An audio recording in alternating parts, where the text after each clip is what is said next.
बिस्मिल्लाहिर्रहमानिर्रहीम।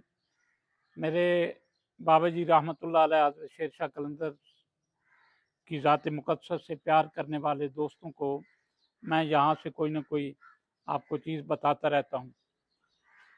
हज़रत शेर अली शाह कलंदर रहमतुल्लाह अलैह, जिनके मैं नूर महल में आपके कदमों में खड़ा हूँ, आपसे हज़रत सूफ़ी ग़ुलाम मुस्तफ़ा तबस्सुम रहमतुल्लाह अलैह, जो बहुत बड़े शायर थे, कौमी शायर थे और उनके बहुत सारे कलाम मशहूर हैं। आपको बाबा जी रहमतुल्लाह अलैह से बहुत अकीदत थी।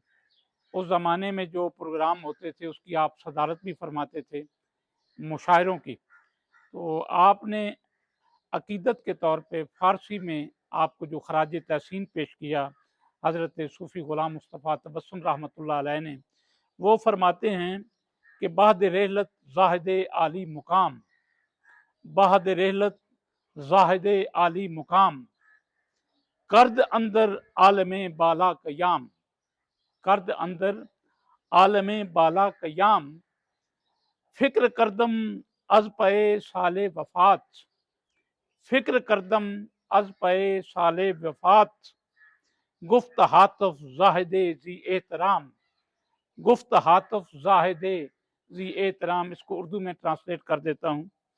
आपने फरमाया कि बुलंद मर्तबा हज़रत शेर शाह कलंदर रहमतुल्लाह अलैह आपने विसाल के बाद आला तरीन मकाम पर क़याम पज़ीर हुए।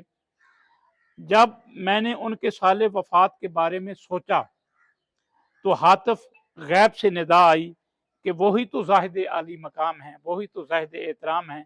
यानी जो अल्लाह का हो जाता है, अल्लाह की मोहब्बत में गर्क हो जाता है, मूतू कबला अन तमूतू, मरने से पहले मर जाता है, वो ही ज़ाहिद आली मकाम होता है, उसी का मकाम होता है।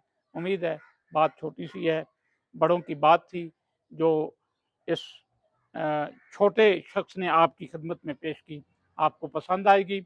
अगर आपको पसंद आए तो नीचे कमेंट्स में जाके इस पे ज़रूर बात कीजिएगा। अगर तनकीद करना चाहें तो वो भी आप कर सकते हैं, लेकिन तनकीद का तामीरी होना बहुत ज़रूरी है। बहुत शुक्रिया। और एक